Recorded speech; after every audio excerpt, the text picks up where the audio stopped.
Good afternoon, good morning, good evening. I don't know what part of the world you're in, but I am in the part of the space that makes you say, it's time to smile and have a great day. I don't know, sometimes you start off with a bad thought, but if you wake up and say, "Hey God, thank you for waking me up," you start off with a good thought. So Dr. Draper, that's my thought of the afternoon. How are you feeling today? I'm feeling well, and I want to thank you and the rest of those folk down in Atlanta who knew how, as Spike Lee would say, do the right thing. So kudos to Absolutely. I had all to of those. vote twice. I mean, it was you know how you vote once early and then you just have to go back. I mean, but you have And to wait a minute, push. wait a minute, wait a minute. Don't say you voted twice. We on live face. Well, how many times did I vote? I don't know. Oh, you Twice mean from the first time and then okay in to the the runoff? runoff. That's twice. Okay, yeah, I got it. I got it. Courtney, our resident Gen Z, how are you? I'm great. I'm blessed to be here today. Absolutely. This How is are the chicken. you? I'm fantastic. This is the Chicken Box, powered by the Afro American newspaper, the oldest black business in Maryland, celebrating 130 years. We're talking about black people versus dating today. We got some special guests coming on. I like to get to who is dating out there, and if you're married, are you dating? That's a good question for you. I'm sure we'll get to that as we go forward. But listen, if you're from Baltimore, like myself, you know what a chicken box is. That's full wings, fried. You got salt, pepper, ketchup. You got some hot sauce on it. If you're getting hungry, it's lunchtime. You're thinking about a chicken box. If you never had one, next time you're in Baltimore, get a chicken box and get a half and half. That's sweet tea and lemonade. I'm in Atlanta right now, and they call it an Arnold Palmer. And if you don't say sweet, it'll be horrible. Anyway, this is where you speak your truth about the topic that we're talking about. And today we are talking about dating. So let me bring our first guest. She's a new friend to the Afro. Hi, Erica. Hi. Good morning. How are you? Or Good afternoon. I wanted to be morning the whole day for some reason. Courtney, why don't you introduce our guest just for a second, and she's joining the Afro family as well. So this is perfect So excited. to just have her on the show today. Courtney. Sure thing. Erica Alston Buck is a nationally recognized publicist, podcast host, columnist, and influencer who speaks on dating, romance, finding love, and losing love. Boom, Erica. Give it. I was watching some of your stuff. I didn't get all of it, but I was like, I need to take some notes. It may have been a while since I've gotten my dating on, but the married couple, we like to say date night. So Absolutely. you got to get in. So Erica, what would you like to share just to kick us off about really what your passion is and what you really have going on with the dating? I have been both single and married. I believe I have a interesting perspective on dating and the way that women navigate the single space. I think I'm very passionate about just empowering women to make their own decisions when it comes to this dating. I know that Courtney is of one of the generations that over Thanksgiving, people want to know when you're getting married, when you're having babies. And I think it's very important that we own that for ourselves. So my mantra is date them all, right? Date them all. I really want to learn more about that later. Date them all. That's big, strong, short guys, all tall guys. Yeah. Don't box yourself into a type. Right. Skilled, unskilled, handy guys, smart guys. Just not broke. nerds. Just not broke. Okay. I was about to jump in there because my dad said, have a man that can fix things or has enough money to pay someone to fix things. Absolutely. I like the second one because I don't like the Me too. Let me get our next guest on Troy, all the way from Charlotte, North Carolina. Welcome to the Chicken Box. How are you, sir? What's going on? Happy to be in the Chicken Box. Absolutely. You have a book called Teach Me How to Love. Okay. Yes. Where do we learn about these things? I'm sure. So the book may offer some insight as we deal with black people versus dating today on the Chicken Box. I learned backstage that you my good frat brother. So for all the noobs out there, we got some noobs who are going to be talking about love. And fellas, the noobs have dated a little bit. No comment. throughout the history of the fraternity. But we're gonna tell us a little bit. It's called Exclusive Thoughts. Just tell us a little bit, Troy, about what's been going on in your world as far as relationships. Absolutely. So yeah, my platform is called Exclusive Thoughts, but the name of the book is Teach Me How to Love While What You Don't Know Will Hurt You. Right. Mm-hmm. And I wrote that book for the people out there, essentially for what you asked about. How do we learn how to love? We learn how to do everything else in life, but we're not necessarily taught how to love. We're usually left to essentially what happened and what we saw growing up, what we exposed to, when that might not always be right. So I wanted to write a book that helped give people a foundation of how to actually love someone else, and also how to love themselves. So that's what inspired me to write the book. Wow. Love yourself.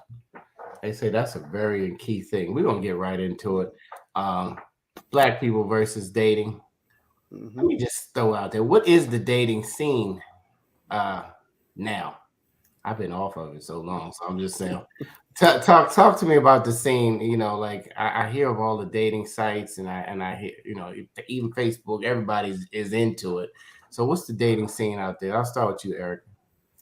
So there are many scenes. I think it's a combination of online and strategically placing yourself in spaces where you'll meet other single people.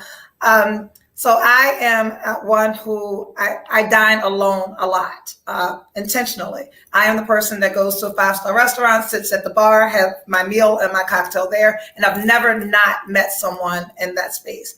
I'm also a huge supporter of online dating. I am currently on Match.com and Facebook dating. I am a Match.com paid subscription online dating fan versus free subscriptions. My belief in that is one, at least you know they have a debit card. You need to pay to subscribe. And if someone's paying for something, it's an investment. So anyone that is committed to making a payment to a monthly subscription or an annual subscription may be more serious than someone that's on some swipe right, swipe left free app. I also believe that any of the apps that make people dispensable or non-tangible, like if you can swipe right, like how serious are you taking the dating world? So I tend to stay away from apps that have a game-like disposable feel. So I'm really big on profiles and what people write about themselves versus pictures and what people show. So for me, the dating world is both in person and online. Troy, you want to add anything? No, I believe the more dating changes, the more it stays the same. It's just the vehicles in which we date with have evolved, right? And you got to be able to understand that people still overwhelmingly meet people through their social circles, yes. Right? And so as you expand your social circles, you expand your dating pool and you expand your chances of finding the person that you might desire to be with. So I would encourage people to use them all, right? Use online, use in person, use the people in which you connect with and you communicate with. So that's how it's changed, but it's still the same. It's still two groups of people that want each other and are fighting to be heard. Especially if you're professional and busy. For people who are still leery of dating online, you may meet someone in the grocery store. You may meet someone in the line at the bank. But you're absolutely going to meet like-minded people that share your interests.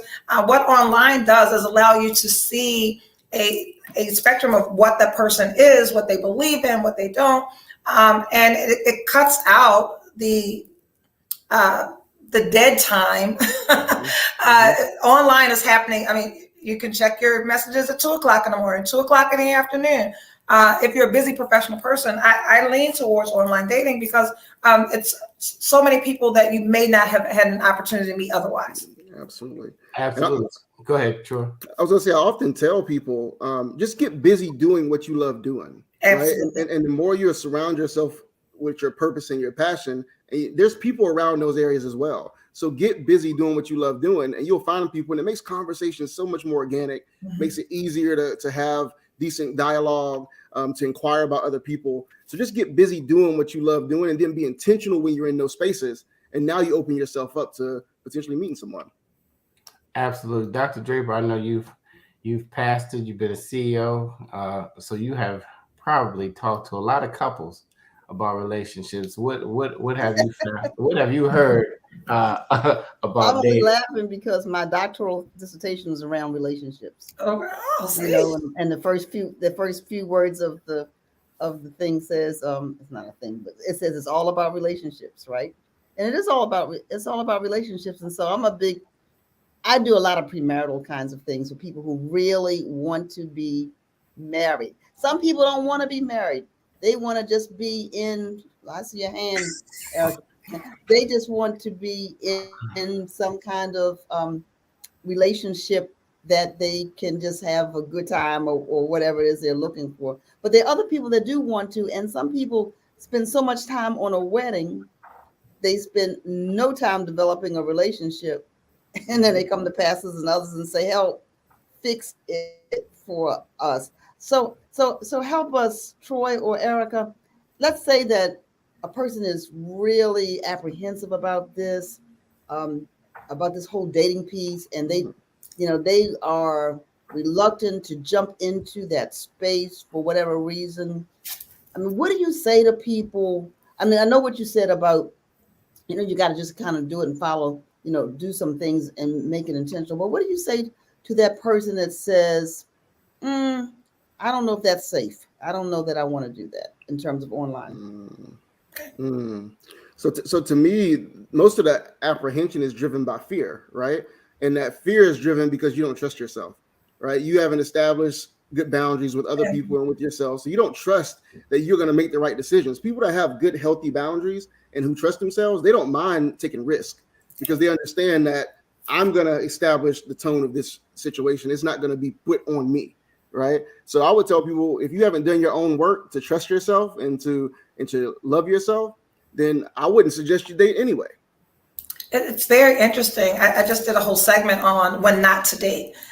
So when to date, one of the things that Troy said is you've got to show up as a whole person. Dating is not about finding your other half. It's not finding someone to make you happy. It's not finding someone to give you interest. You have to have your own hobbies. You have to have your own interests. You have to show up as a whole person. And what dating does is allow you, and the approach that I take, I date multiple people. I am dating unless we've had a intentional conversation that says that you and I are dating exclusively. So until I'm dating exclusively, I am dating because what dating does is allow you to learn your likes, your dislikes. It helps you to develop new boundaries. For people who have had traumatic relationships or are coming out of bad marriages, it allows you to understand what triggers you and what you still need to work on. So to support what Troy says, when you are healthy and whole and ready to have someone add to the quality of your life, to have someone to share experiences with, to have someone to engage with at dinner, because I believe that dating and going on a date, the only expectation you should have is if the lighting is right, if the atmosphere is such that we can have a good conversation, that this meal is good, that the cocktail is going to be good, that the service is going to be good, because we are complete strangers. And when I trust myself and I am out with a complete stranger, I have no expectations of the stranger. So back to people who want to be married, that is great. Please keep that to yourself. And so there's been a time, when you know each other, you should not be mentioning that you want to be married on the first date. You should not be picking out your wedding colors over dessert. You should not be picking out who's your bridesmaid's going to be before you know this man's last name. So I move in the energy that a date is just a date. I trust me, thus, and I have my clear boundaries. I know what I like. I know what I dislike. I know what my non-negotiables are. So dinner is going to be, or a date, and then you have to define what a date is too. And we can talk about that, Troy. So dinner for me is going to be a good meal with a good conversation. And that will determine if there is a date number 2. So people that are apprehensive about jumping in need to just kill the fear and jump in, because no man or woman is going to fall through the ceiling of your house while you're sitting on the sofa, Netflix, and chilling by yourself. Can you Netflix and chill by yourself? If you just tuned in, everybody, this is Black people versus dating. Okay, it's a big topic. It's a big thing. It's a lot of relationships that have not worked. It's a lot of relationships that we gotten in for the wrong reasons early, and some we've learned our I don't want to say mistakes. We had life lessons, and that we try to move in a different direction. And then it's some that we just keep bumping our head on the same thing, and maybe even attracting the same type of personality. And then you have to look at yourself and say, like Troy said, do you know yourself? Courtney, our Gen Zer, what is going on down in your Gen? Well, I'm sorry, I represent the Gen X for all my Gen X's out there. I don't know who else is out there with Gen X. Me and Erica. What about you, Troy? Yeah, I'm a millennial. Millennial. Okay. I'm an older millennial is what they would call it. Older millennial. Okay, Dr. Draper, we know you're a hybrid. Right. So I'm gonna be a younger boomer, but I am a millennial boomer. Sometimes Gen Z, right? According to the folk that want to talk to me anyway. I'm not dating. I am dating. I'm dating my husband of 48, almost 49 years. I am Very dating. nice. That's a beautiful thing. We are absolutely dating, and not just on a date night. We're All dating. All right. Well, Every single don't day. give it all away now. And I want to shout out Craig Talley, Micheline Bowman, Taryn, Jacqueline, Tracy, anybody else who's listening. Just put in the thoughts of if you're dating, or if you haven't dated and you're married and you need to start dating again. Just say something. Where you from? We'd be glad to hear from. We know you're in the conversations. But this is Black People versus Dating, powered by the Afro-American newspaper, the oldest Black business in Maryland. I keep stressing it because it's a big deal. It's 130 years. And I want to keep stressing it. Go to afro.com, visit us, check us out. We're not just a newspaper anymore, y'all. We are a media company. Courtney, talk to me. What's dating looking like in the Gen Z world? Ooh, I'm going to be honest about it. Gen Zers, I feel like, take a more casual approach to dating, and we often find ourselves in this talking stage. So, like with the talking stage, people will literally talk for like 3 months, and they don't establish like boundaries, or like they don't establish, is this going to be a relationship? Is it not? So then 3 months can turn into like a year, and then you're just quote unquote talking. So I don't know where that came from or why it's happening, but yeah, Gen Zers, that's how they date now. It's funny. My daughter is 19, and I went to dinner with her, and the person she's talking to, and made the mistake of saying, your boyfriend. And to which he said, I need to do something to finalize this, and I haven't done anything yet. And it's been about 6 months. Mm-hmm. So, Courtney, you're absolutely right. They don't define anything for a very long time. Yeah, what I found is that the Gen Zers, they tend to have a high level of FOMO, right? This fear of missing out. And so because of that, they like to leave their options open and be casual until the next best thing comes along. I might be Gen Z. And so you might be. And what ultimately happens, though, what I found is it ends up being counterproductive, because somebody ends up on the emotional roller coaster. Somebody wants a little bit more than the other person wants, but they're afraid to say it. They're afraid to express themselves. And strangely, in 2022, it's the men more than the women now. Oh, yeah. Let's take the roles have reversed. Let's take a question, y'all. What are your thoughts on long distance dating? Because sometimes you think that person, like everybody has different beliefs, right? So God, I go by what God says. God says, "He that findeth," and I like how Erica said, "You got to be in places to be found." So finds himself a good thing. So if you're looking for a good thing, and sometimes you're just looking for a good time, okay, that's the two different things. But let's talk about, what are your thoughts on long distance relationships, Troy? Erica? I love it. Love. I am not someone who needs someone up under me all the time. I'm very busy. I've got a lot of things to do. I am in a lot of places. So for me, I dated one of your frats in Philadelphia for a very long time. And for me, that was somewhere to go for the weekend. That was someone to see, after a long week. And I'm currently talking to someone who's in Los Angeles. And for me, again, that's late nights because the telephone calls are later, but that's a destination to go to. But I think only secure people can be in these spaces, because I'm not someone that's worried about what you're doing in Philadelphia or what you're doing in California, and I don't need you worrying about what I'm doing here. So I think I think that long distance relationships work for people that have busy schedules, that don't have a lot of time to invest in one-on-one all the time, or people that aren't interested in being in needy, clingy, in my face all the time relationships. So I'm a supporter. Troy? So what I would say is it depends on what your desired outcome is and what resources you have access to, right? So if your desired outcome is to be married or to be in a committed relationship where you raise a family and all this other kind of stuff, then there has to be some kind of agreement to end the distance at some point. Mm-hmm. If that's not the ultimate goal, then fine, stay long distance. I don't believe, though, that you can really build true intimacy without connection personally, right? Being in person. I mean, think about how we work today. I mean, you can talk to a coworker for a year on Zoom and never feel like you even connect with them in any kind of way, right?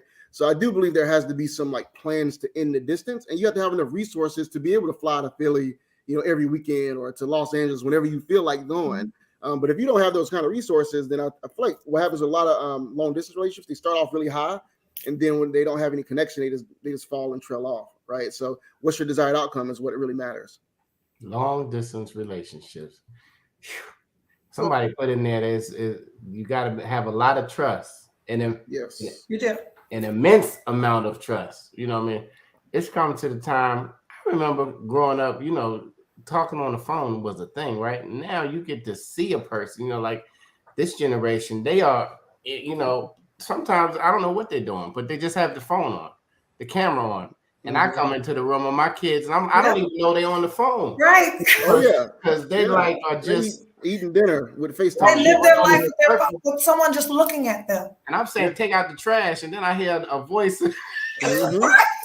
Yep. And that's millennials too, though. Right. Millennials do that. Yeah. I'm saying, this immense amount of trust is like, well, turn on your camera. Like, where are you really? You know what I mean? Like, you said you were here, but why don't you want to turn? Do arguments ensue based on not turning the camera on, Courtney?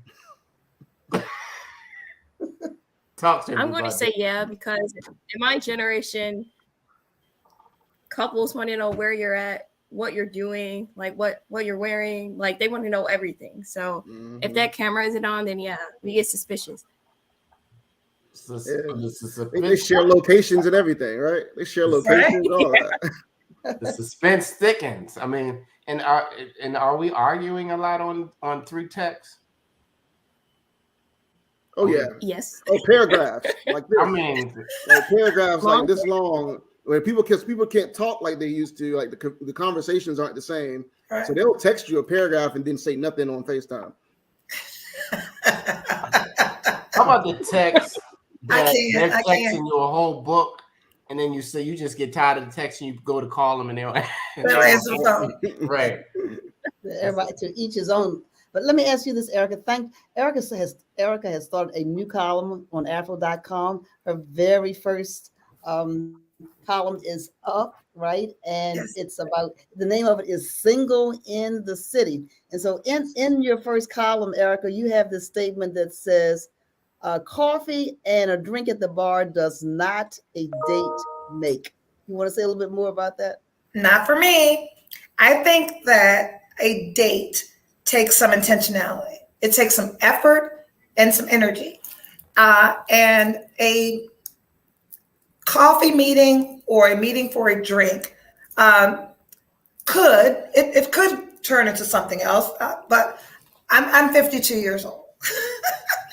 I'm not wasting my time to go have a cup of coffee in hopes that blossoms into something else. And I'm not interested in having a 3-hour conversation over a cup of coffee because 1, you're too cheap to make an investment, or 2, you're too fearful that the person that you're meeting doesn't look like the profile, because that's why people do it.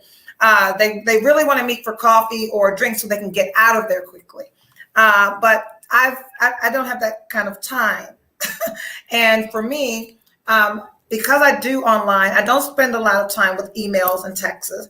I've read your profile, you've read my profile. It should be detailed enough for us to learn something about the other person that interests us. And then we also have pictures. So you've got the attraction in both word and image, and a telephone conversation, at least one. And there's something about the Noops, and I think I have a magnet, but what I've learned from that fraternity, there are many alpha men. I only date alpha men, and that's in my profile. So what happens for me is after a conversation, I'm asked like my availability, and I'll get a link to a reservation at dinner. That is just like the 2022 thing to do that has raised the bar. Don't ask me a bunch of questions. You, in our conversation, you know what kind of food I like. You know what my favorite drink is. You know what my favorite restaurant is. You know that I love flowers. You know where I work. So I've shown up to flowers at my office with an invitation to dinner. So no, coffee and a drink do not a date make for Erica Alston BOXX. Now, many people may want to do those interviews, those short meetings, give themselves an escape route. And that's what I believe those are. So if I'm not worth some investment or some effort, I'm not going. I'm not interested. Sure. No, I agree. I think dates should take a certain level of investment, but I do believe that men have to be a little more creative, right? Yeah. When it comes to that investment. That investment doesn't have to always be monetarily investing. It can be how you listen to her and you provided an experience that let her know you were listening to her, right? It doesn't have to be expensive. I think we lean on it being expensive because that's what the world tells us it has to be. But if you're dating 4 or 5 women and you spending $300 a date, I mean, that's a lot of money. So if you're not creative enough, then you probably should. If you don't have a lot of money to do it, or you're not creative enough, you probably shouldn't be dating a lot of women. You see what I mean? But I do think you got to show a woman that she's special. I mean, I think that's manhood 101 if you're actually pursuing her. Now, if you're only pursuing her for other selfish reasons that we know, then your effort level. And there's a lot of that. There's a whole lot of that's the casual part, right? Yeah. And there's a set of women who are okay with that, right? Who are okay with not being pursued in that way, and they'll just, they want to have fun too. So I think you got to know who you're dealing with. Like, you couldn't approach Erica that way. You got to know what audience you have, and I think men got to be smarter in that way. So when they were talking about in the creative dating as well, that requires a little more thought. I think that people know. Like, I had a guy as a very creative date. We went axe throwing and the high-speed go-kart riding, and then dinner. When I received that invitation, I was like, whoa, that is awesome. We're going to throw axes, ride a go-kart, then have dinner at a great restaurant. Well, at axe throwing, you're really not that engaged. There's some lightness, but if you don't know each other, it was weird. And there wasn't any physical attraction. So, and then the go-kart riding, you're not together. You're in a car and they're in a car. So there was 2 engagements where there was minimal, and then by the time we got to dinner, I was like, and I talked to other people in the axe throwing. I talked to the couple next to us. So I think when you're thinking about creative dating or doing things outside of the box, you have to make certain that there is room for conversation and attraction and touch even. So fellas, axe throwing is off the list, I think. That's gonna be a few dates down, right? Yeah. Right. I mean, I know it's just picking up in the Black community, but we ain't been throwing too many axes in our life. I went to throw it and almost killed myself. But anyway, so if you just tuned in, jump in. Hold on, I'm just gonna give me 30 seconds. Go ahead. I don't know where you are in the world. This is Black people versus dating. This is the Chicken Box. We're speaking our truth.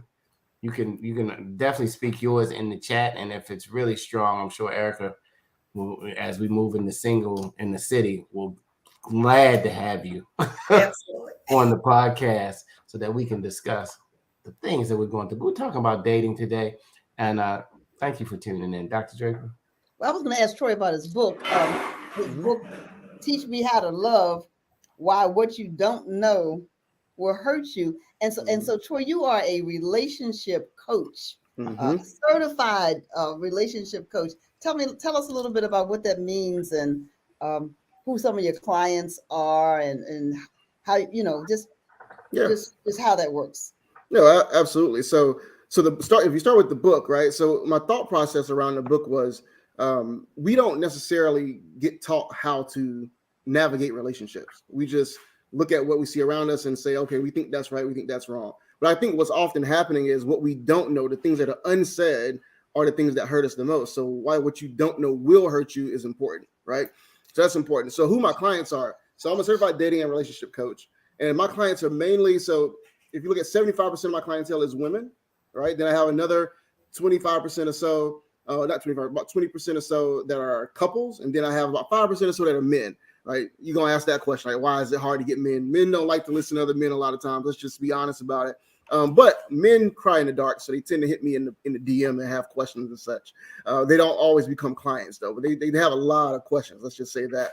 And so I always tell people, my goal is to help people get out of their own way in love. That's really what it is. So as a coach, it's not like a therapist, right? I'm not reaching back and trying to understand your past and understand and digging up all those things and navigating through that. I'm like, where are you at versus where you want to be, right? And then I'm helping hold you accountable to the steps you need to take in order to get the results that you want. And I'm helping you navigate dating apps and things like that. So that's really what I do as a coach. It's not the same thing as like a therapist. I like to make sure I make the distinction.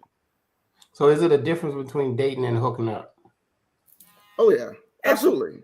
Oh, go ahead, Erica. No, absolutely.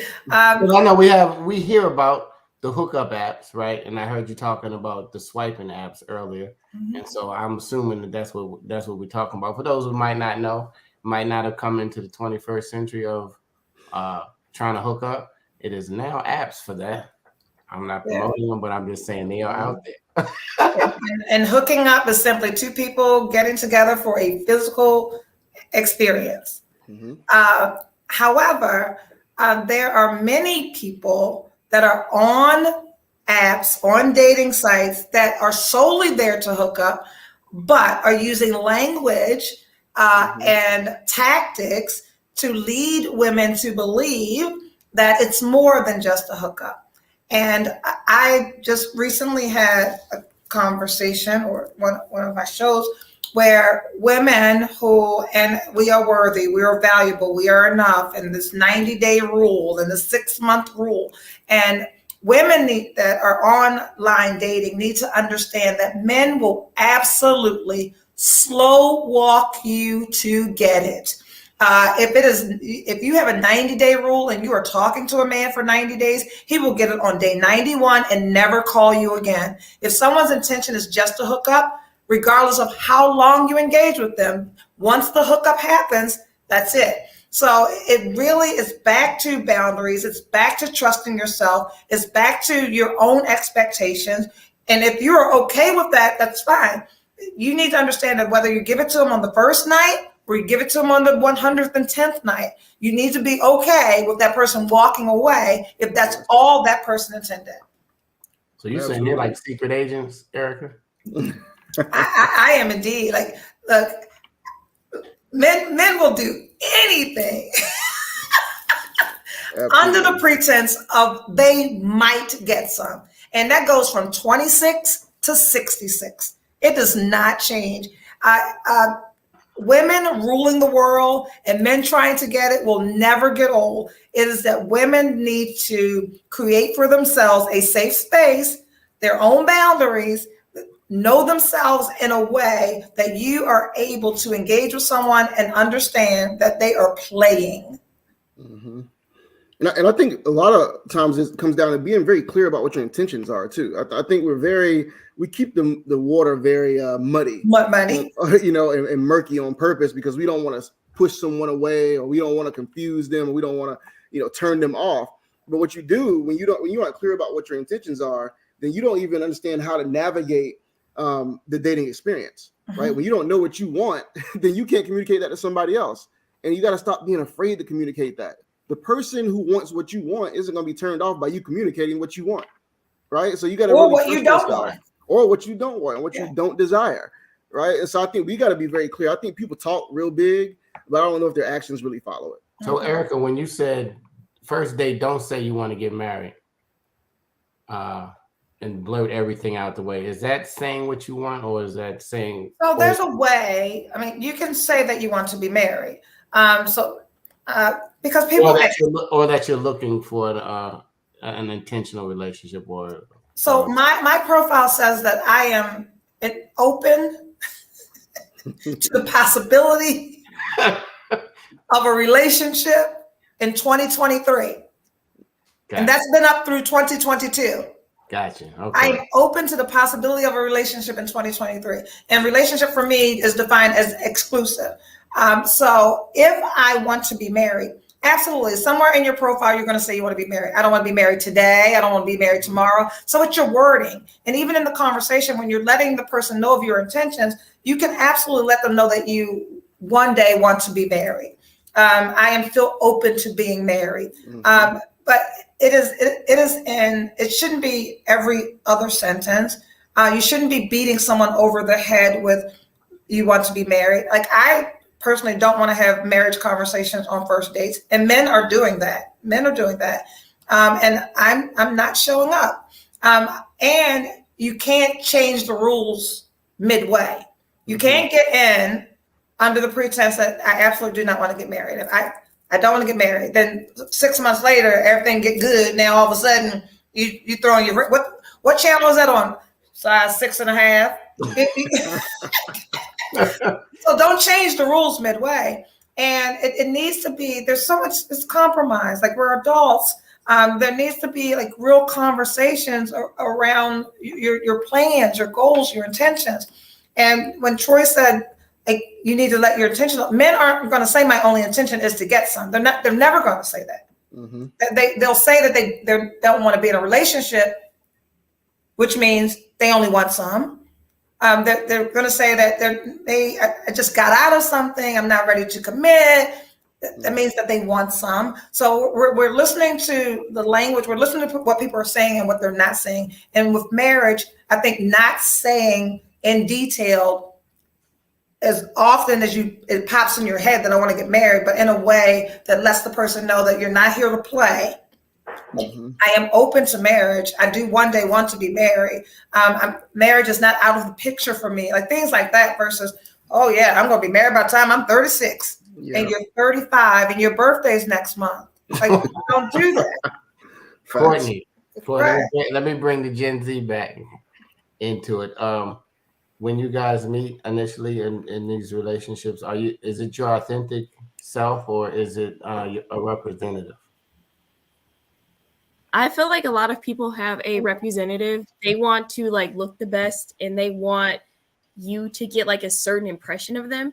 And then like as the months like unfold, then the real them starts to come out. And then you're like, wait, who is this? Like, this isn't the person who I met.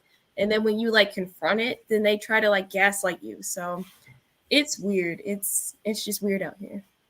So they try to gaslight you? Yeah, they'll gaslight you. What is gaslight? Get me together, because I don't know. Gaslighting is like when, in other words, you try to make someone feel like they're crazy when they really aren't. So like facts, but then you're like, no, like I didn't mean that, or you're just imagining stuff. Got it. So Courtney, so catfishing is still a real thing? Unfortunately, it is. I guess people do it in like different ways. Like, they don't use like pictures of celebrities, but you can use like Photoshop and you can enhance your photos. You can like make yourself yeah. That's like the new way of catfishing. Real thing. Oh yeah, those filters go from 5 to 10. Mask fishing. Like, people look very different with their mask on. Oh, God. So there's a term called mask fishing, because you meet someone and they have nice eyes and you have a good conversation, but when they pull the mask off, they look totally different. Mask fishing is a thing. And there are people on the profiles that have their mask on their profiles. Oh, they call it hat fishing. They got hat fishing too. Where men are in their hats and they take it off and there's a mess up there or there's nothing up there. Hat fishing, mask fishing, and catfishing. Welcome to 2022. This is Black people versus dating in 2022, which is winding down, which will probably be close to dating in 2023 as it was. The difference is the technology. You know, back in the day, before pagers, people would just leave and be out, and it was, you hear all the old songs that they wrote about. It was hard you had to really get caught, and you had to have an eyewitness when you got caught cheating. That might be a whole nother. But I like what Troy said. It's just like the media business. The method has changed, right? Mm-hmm. And it's always changing, but the core of it is still the same. Yeah, that's true. It really is. It's still the same. It's still all about, how you relate to somebody and your ability. So what would you say, Erica? What would you say, Troy? I know some things you already said are fueled by fear, but what would you say to the person who really, they want to date, they want to be in relationship? How would you motivate them, or what would you say to them to help them to get started? Because I think there's some people watching this show today that says, you know what, I want to do this thing. I'm really tired of being by myself, or I want to have fun. What would you say?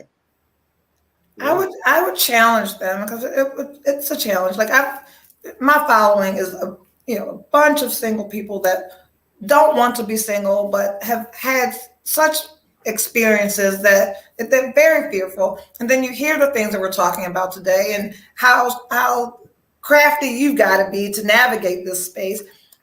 I would suggest online. And what online allows you to do, like you can hide behind the camera for a while. You can show the best versions of yourself. Show great pictures. Ladies, always have full body shots. Mm-hmm. Please don't know just from the head up. Men believe that you are insecure about your body, or you're hiding something if you don't show your entire body. You have to have at least one full body. Show yourself with other people. Show yourself traveling. Show yourself having fun, and make the pictures recent. Don't use old pictures.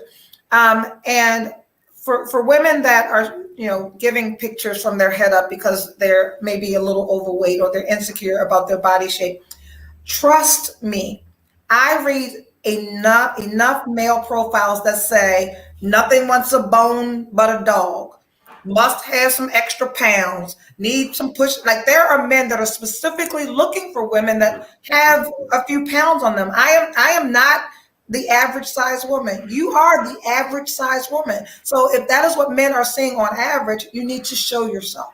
So I would tell people that are fearful to start by going online. You don't have to pay for a subscription. Facebook dating is a thing. You can do the Facebook dating app. People on Facebook can't see your dating profile. People don't know that you're on there. I've rarely bumped into anyone that I've known in real life.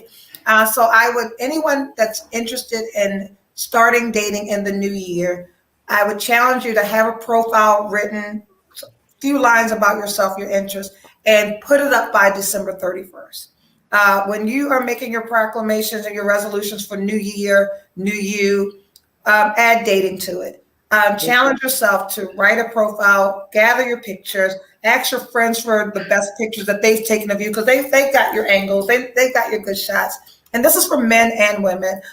Men, there are so many women that are looking to be in relationship. There are so many women. Like, I'm over 50 years old. There are so many of us that are over 50 that have been divorced, that are separated, that are ready to move into a new space in their lives. So don't be fearful because of your age.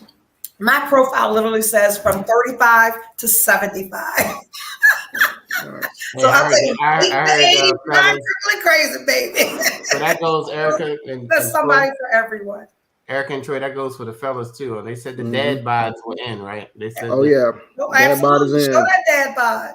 Dad bods are in. Show it, fellas. I don't know about taking your shirts off. Leave your shirt on, folks. But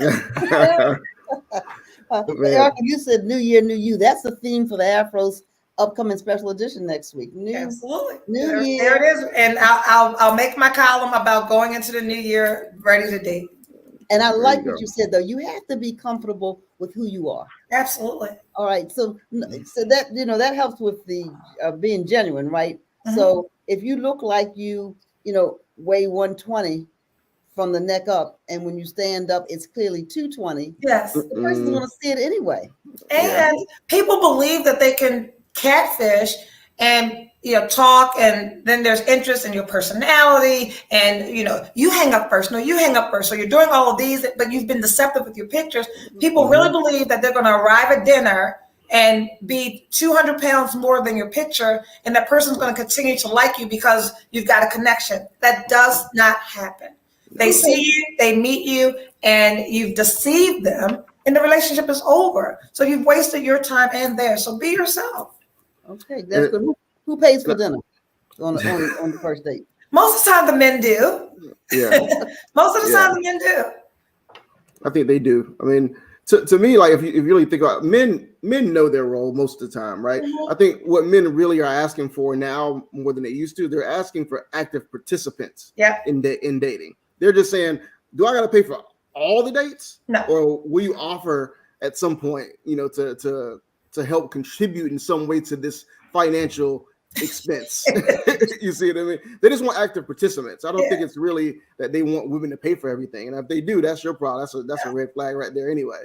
And women, we can offer to cover the drinks. I'll cover the tip. Like, we can contribute in some way. If dinner has been great, I'd love to see you again. Next time on me.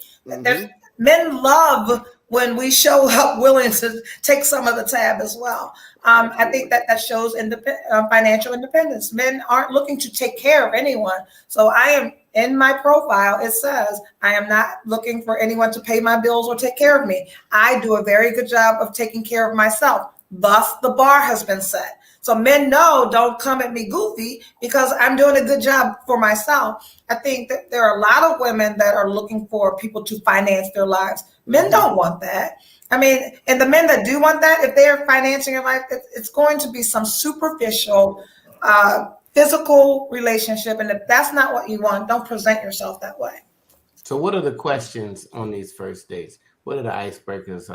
Talk to me, Erica and Troy. What are the opening? I mean, like, what is a conversation like? Oh man, it's so many, right? I think it has to evolve. It has to revolve around what people love. Like, what do they love to do? What are they passionate about? What's a good day look like for them? What's their ideal? Like, if they could travel anywhere, you're just trying to collect data. That's all you're trying to do. You're trying to understand what it is that drives them. What it is that they desire out of life. What are they excited about? I think those are the questions you want to be asking, not, are you going to get married tomorrow type of questions. You know what I mean? And then I always tell people, go look up questions to ask before you go on a date. So some people aren't great conversationalists, right? So go have a few in your back pocket. They got card games for this. They got all kind of stuff for this. So have some questions in your mind so you don't get stuck and you don't feel like, you can't have a good conversation, but you just want to find out more about the person. That's it. Right. Listen, fellas and ladies, that fast. I just put in Google question. What's your favorite way to spend your day off? What type of music are you into? What's the best vacation you ever took? Where's the next place you'd like to travel on your bucket list? What's your favorite age growing up? What was the last thing you read? It's all there. It's all right there. There you go. I mean, it's like the playbook is there. The playbook is there. Do you have a playbook? I'm wondering. So one thing I did want to add, right, is because we had a question earlier about for the person that's looking to get into the dating space this year. Yeah. The only thing I did want to add to that is get clarity first. Like, get clarity on what it is that you want, what it is that you desire, your dislikes, your deal breakers, your non-negotiables, your values. If you get clear on that stuff, then it makes the dating scene a lot less intimidating if you get really clear on that stuff first. So I just wanted to add that as just like a prerequisite to do all the great things that Erica said too, in terms of how you date, but get clear first. That makes sense. Look, there's a question in the chat specifically for you, Erica, and the person wants to know, can you give an example of a date that costs no money? Well, in Baltimore, it's easy. So many of our museums have free days. Like a trip to a museum is always, and it's back to the person's interest as well. So you can't go out with someone who's not interested in arts and culture and ask them to the museum. I always laugh when someone's profile says they like long walks in the park. No one likes long walks in the park. However, because people use that, you can meet in a park. You can fly a kite. You can have a picnic. Picnics are great. I mean, that's not totally free, but it's going to cost you something to be creative in that space. That's a bottle of wine, some cheese, some sliced meats, and a nice place to go. You're both online. You can agree to meet somewhere to take pictures for their social media, your social media. That's free. You can go and listen to music like Soundgarden, flipping through albums. You can go to a library. There are so many things that are mentally and arts and culturally stimulating that you can do for free. You can agree to meet for lunch and someone can pack the lunch. What is your favorite food? You can cook together. And that's contingent on you've talked, you've texted, you've sent emails, you've learned interest. You can come up with a free date together. Because I said a date is intention and effort. It doesn't, I didn't say expenses. It doesn't have to cost. If the two of you, a great first date is, let's think of something cool that we can do that costs no money. Play Uno. Because I'm thinking by the time you're saying okay to a first date, there are Uno cards where you can write in what a draw four is or what, take a shot. You can you can play drinking games.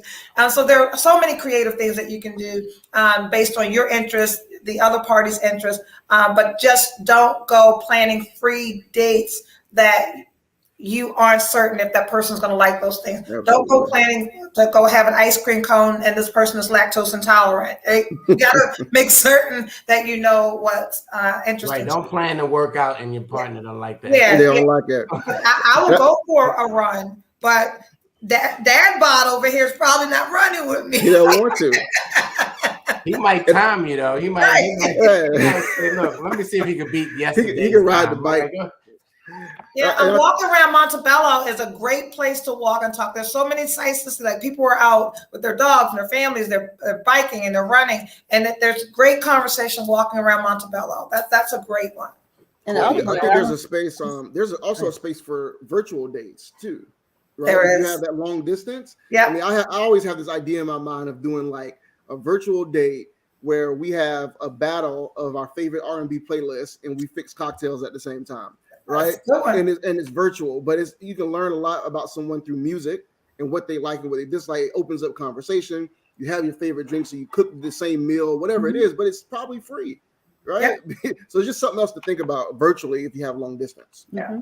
That's virtually that's FaceTime. That's your iPad as well. That's Facebook conferencing. You can share a recipe and who did it better. You can have a drink cocktail recipe and do it. And you can Netflix and chill remotely. I was thinking, I found my grandparents' love letters while they were courting from 1915. Wow. And I wrote a book called No Ordinary Hookup about their courtship. It's on Amazon.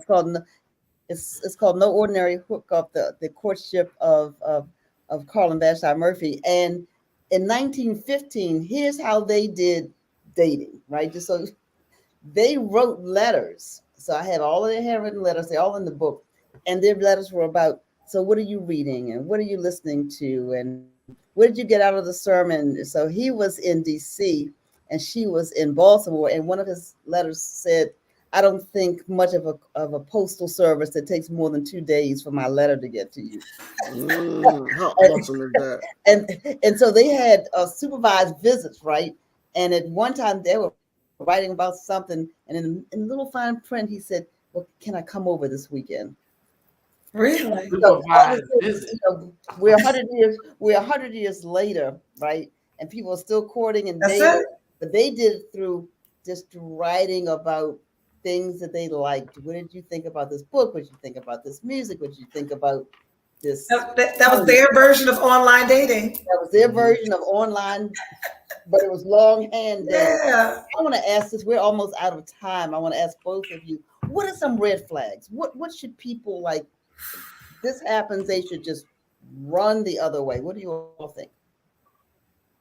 So trauma bonds are real. I think a red flag for me is someone who is sharing their hardships or what they've overcome, like on a first conversation. I think until someone is a safe space for you, you shouldn't be sharing your past hurts or abuse or trauma or addiction or any. I think when people lead with that, they're looking for someone to attach to that. So that is my biggest red flag when people want to reveal to me their deepest, darkest, traumas. I used to believe that men of my age who had never been married and didn't have kids, I thought, you're 60 years old, you've never been married and no kids. No one ever wanted to keep you or at least trap you. So that was a red flag for me. But what I've learned is I'm asking different questions now when I see that men have never been married and don't have kids. My next question is, were you raised by a mom and dad that were married for a long time? And most of the time the answer is yes. So men that have reached 60 and have not been married is because they're fearful of not having that one person, which is also a red flag. So if there's some kind of commitment phobe or someone that, I blocked someone the other day because they said to me they've been divorced since 2013 and had not been in a long-term relationship since. And I asked what was the longest, and he said 3 months. That was a red flag for me. That's not someone that I want to talk to. What? You're the common denominator. There can't be something wrong with every woman that you're dating. And another red flag is someone who blames other people for why they're where they are. So those are the flags for me. Yeah. One I would add to it is people who have a lack of accountability for the role they play in any mistakes in their life, right? So all their past relationships, if they failed, things that didn't go well, and the only thing they do is blame the other person. They was crazy. She was crazy. They was crazy. Yeah, all those kind of things. And they never stop to say, here's what I learned from this. Yeah. Here's what I took away. Here's how I got better. To me, that's a big red flag when it comes to dating. I think the other thing is if they spend a lot of time talking about their ex, like if it's the topic of conversation all the time, they're still dogging their ex, they're still talking about their ex, there's still some wound there, right? You can have wound there, but be conscious of who you're in front of. Are you trying to get to know me, or are you still trying to dog your ex out? Right? To me, those are two big red flags for me. And also inconsistency. Big. So, someone is like a really inconsistent person who you got to guess when they're going to call you again. They might disappears. Call you, they disappear. They do all those things. They ghost you and come back. Those are red flags. They don't respect you or your time. And for women, I would say match the energy. Don't do more than what you're receiving initially in this exchange. Match the energy that you're getting. You shouldn't be dropping off lunch. You shouldn't be doing people's laundry. You shouldn't be going up cleaning up his house. He shouldn't be your first call in the morning. When men want to be with you, you don't have to question it.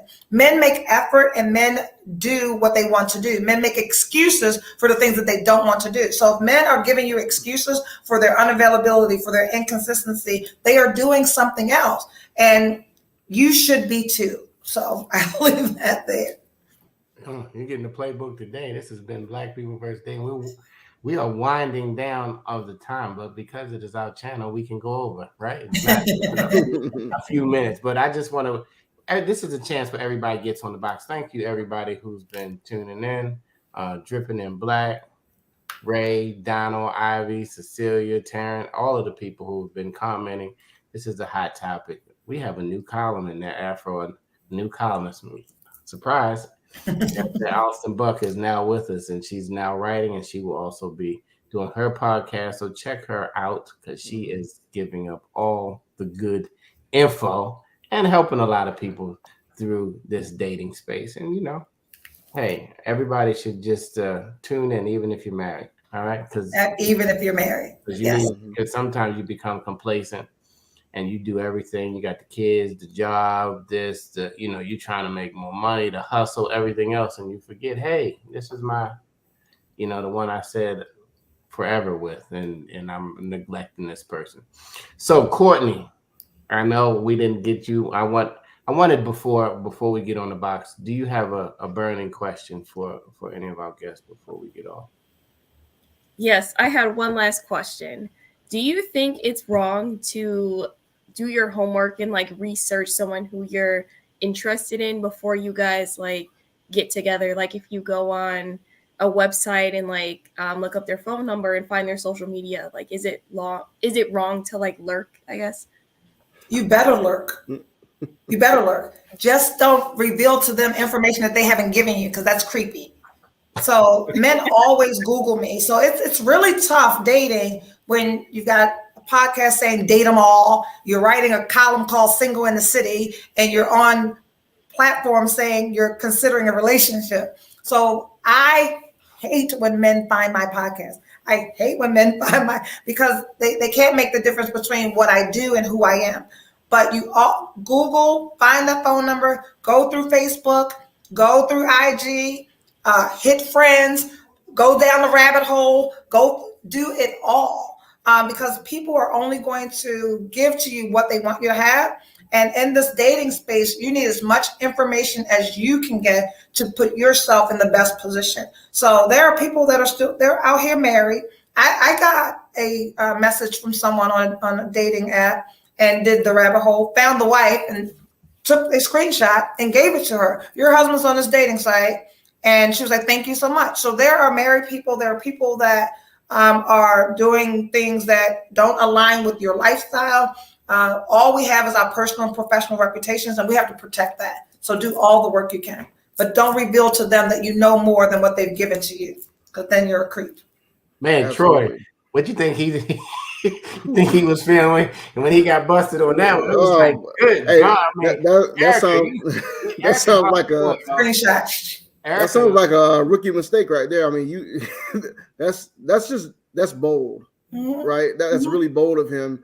And so, I mean, people always say like it's just social media or it's just the internet. I don't agree with that. I agree. I think that it's a reflection of you. If I was going to hire you for a job, I look at candidates when I'm hiring. Absolutely. Right. I go research them. I go look at their LinkedIn. I go look at their Instagram. I Google them, all those kind of things, because everybody's so willing to let you know like what their life stands for, like what they're passionate about. I can learn things about you, and you can't come back to me and say it's just social media. I'll say, well, you put it out there for a reason. So what is it you wanted me to take away from this?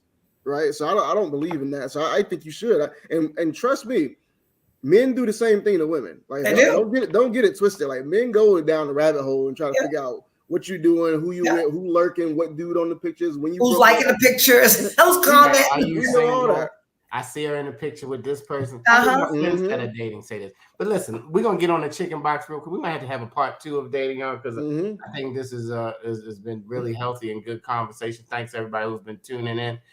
David Thompson says, "Wow, right? Wow, you busted. Busted is. I don't even know how you come from that. What are you doing on a dating site? Married?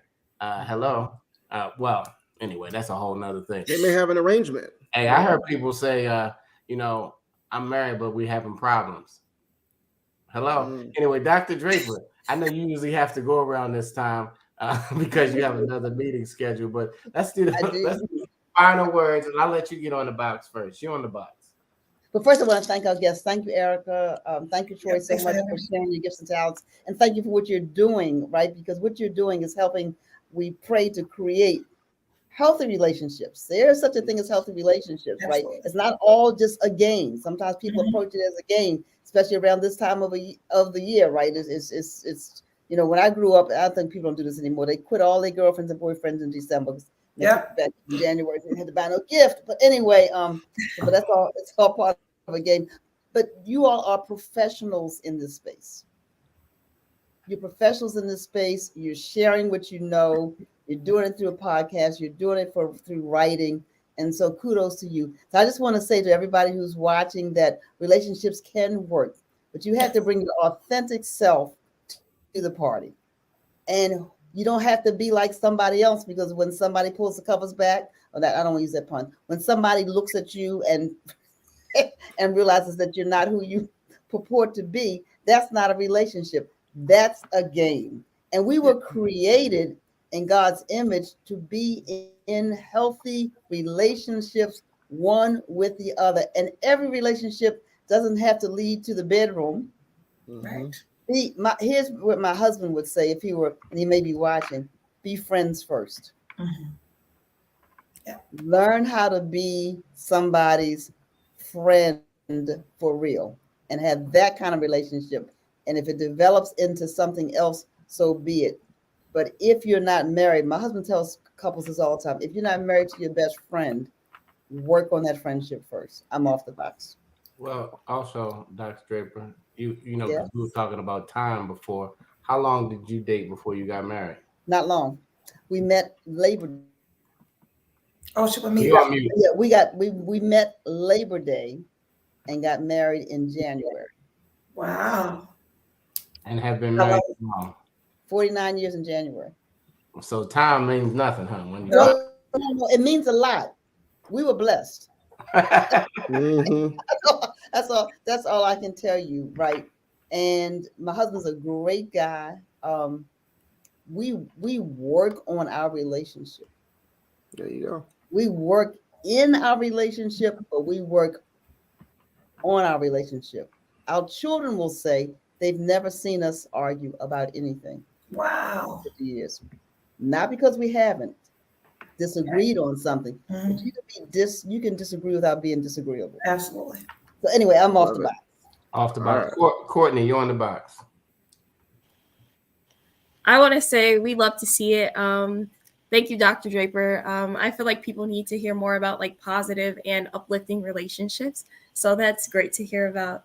And thank you, Troy and Erica, for joining us today. I feel like you guys provided some great insights and advice for people, especially for Gen Zers, because we need to get it together. Like it's it's bad. But thank you. And yeah, I hope that people choose love instead of situationships and casual relations. And yeah, choose love and happiness. And I'm There's off. a new ship, y'all. Situationships. I love it. I love it. Hmm. Troy, final words. So, You on the box. final words for me is just start with you, right? Just start with you. I think at the core of how to navigate dating and how to navigate relationships is you got to understand yourself better. And when you understand yourself better, you navigate the world of dating a lot better. Your confidence grows, your boundaries are there, they're set, you trust yourself, and you do things differently than just accepting what it is that's given to you. So start with you. That's what I would say. Absolutely. I'm going to get on the box real quick. Being married for my third and final time, I've had some dating in my life. And get to know yourself. Get to know who God created you to be. Get to know your purpose. Get to know your own boundaries. And then don't try to make somebody happy. You got to get some joy within yourself. And once you have that joy in yourself, then you can carry that glow into the relationship and read the signs. Because if it walks like a duck and it quacks like a duck, it's typically not going to change. So all of that you're making believe that you're going to change a person, or that's going to all of a sudden, like you said, after 50 years, be totally different. You are setting yourself up for Heartbreak Hotel. Go look at it, Michael Jackson. Back in the day. And thank you, Troy, my good frat brother. Newt, stay on the line. I'm gonna get your contact after we air. But final words for our newest columnist at the Afro American newspaper, Maryland's oldest black business, 130, and the third oldest black business in the country, now has a relationship guru on board, and we're glad to have you. Final words, Erica. You are on the box. First, I am honored and so happy to be a part of the team. I'm super excited, and the readers are super excited. I got such great feedback on the first article. In closing, I'd like to say, show up as your whole authentic self. If you believe that you need to dim your light or act as if or pretend to be accepted by someone, understanding that people pleasing is not of love. People pleasing is of fear. So if you have any fear of meeting new people for how they'll receive you, you have to show up as your whole authentic self. Do not look for someone to make you happy. Do not look for someone to make you whole. Do not look for someone to bring you joy, to make your experiences better. Show up as yourself, understanding that people will only add to what you bring. Dating. Date them all. And what I mean by that is don't have a type. Don't box yourself in. Go on many dates. Find out what you like, what you dislike. Discover your non-negotiables. Set safe boundaries for yourself and trust who you are. When you trust who you are, you don't have to worry about what other people are going to do because you're in a safe space with yourself. Date them all. And I'll see you on Single in the City on the Afro. Absolutely. Right. This has been the Chicken Box powered by the Afro American newspaper. Go to afro.com.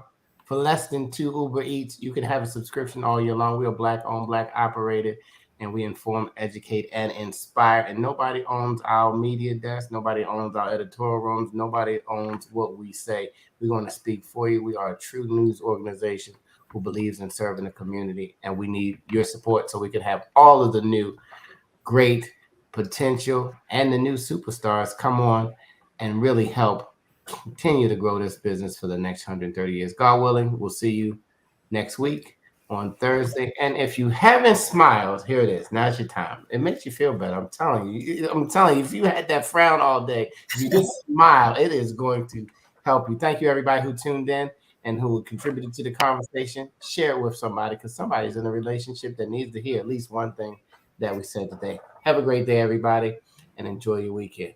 Go Ravens.